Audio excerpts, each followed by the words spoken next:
Roethlisberger had this to say in a statement: "It is my greatest honor to be a Pittsburgh Steeler and give my all for this organization.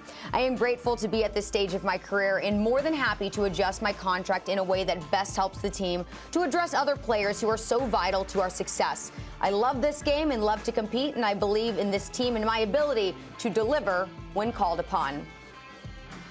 All right, Louis Riddick here with us now. And Louis, we're going to get to you in just a second. But Max, I want to start with you. Would you consider Big Ben a game manager now? Yes, he is a game manager now. And saying game manager is not a dirty word is like the new "you can't stop him, you can only hope to contain him." It's cliche, but it's true. Saying game manager is not a dirty word. The question is, what is a game manager? Let's define it. Well, let me tell you my definition.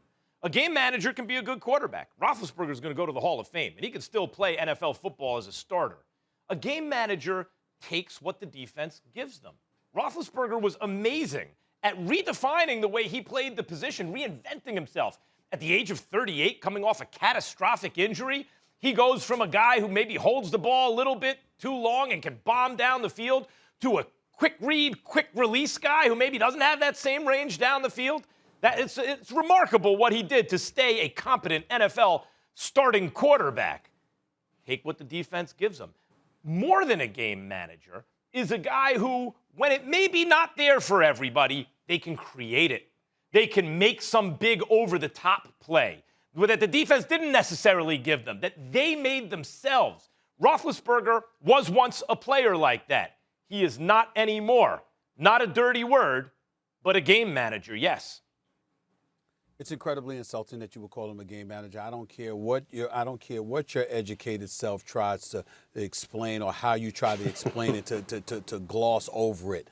A two-time Super Bowl champion who's been to 3 Super Bowls, who's passed for over 60,000 yards in his career. The man is fresh off of a season in which he completed 65% of his passes, threw for 33 touchdowns, just 10 interceptions. To sit up there and call him a game manager, I think it's insulting. And I'm certainly not going to do that to Ben Roethlisberger. He does seem like an accident waiting to happen at times when you ask him to throw the ball too much, and he threw over 40 times a game.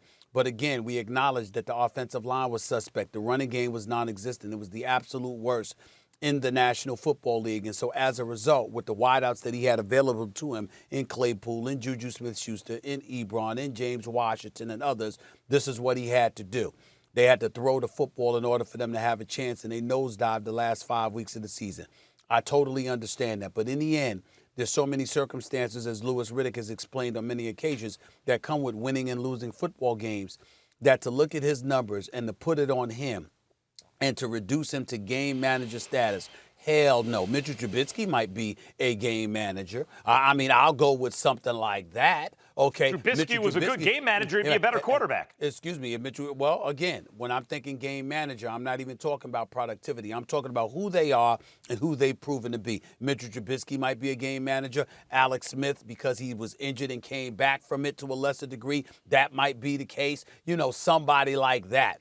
But I certainly don't look at Big Ben Roethlisberger as a game manager, even at this stage and point in his career. And let's also keep this in mind. The biggest reason we were talking about the future of Big Ben Roethlisberger is because, as presently constructed, he was going to have a cap hit of $41.2 million.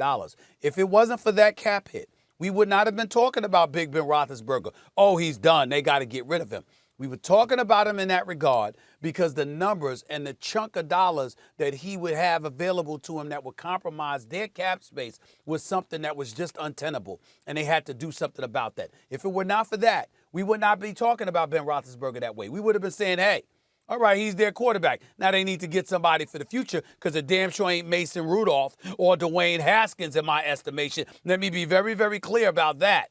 But we would not be talking about Ben Roethlisberger as if he's done. We were talking about the numbers that he's not worth, not that he's done. There's a difference.